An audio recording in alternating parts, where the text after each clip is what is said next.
ఇంత important meeting జిల్లాలో అత్యంత ముఖ్యమైన మీటింగ్ ఏంటంటే జిల్లా పరిషత్ సర్వసభ్య సమావేశం. అటువంటి మోస్ట్ ఇంపార్టెంట్ మీటింగ్ కు కలెక్టర్ గారు జేసీ గారు ఎవరు రాకపోవడం అనేది హైలీ రెస్పాన్సిబిలిటీ. ఖచ్చితంగా వాళ్ళు వచ్చి ఉండాల్సింది. ఇందాక సీనియర్ సభ్యులు చాలా మంది చెప్పారు, ఇన్ని సంవత్సరాల నుంచి ఈ సర్వసభ్య సమావేశాలకు వస్తా ఉన్నాం.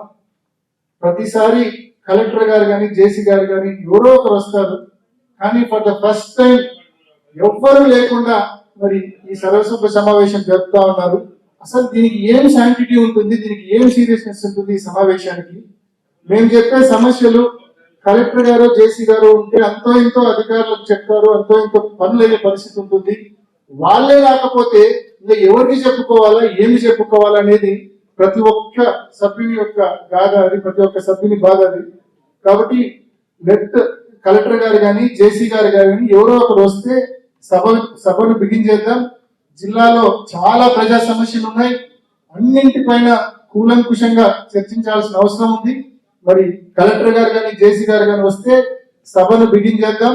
ఇప్పటికే ఈ జిల్లాలో జరుగుతా ఉన్న డిఆర్సి మీటింగ్లు ఏమాత్రం కేవలం అధికారులను టార్గెట్ చేసే విధంగానే జరుగుతూ ఉన్నాయి. కొంతమంది అధికారులను టార్గెట్ చేసి ట్రాన్స్ఫర్ చేసే విధంగానే జరుగుతూ ఉన్నాయి.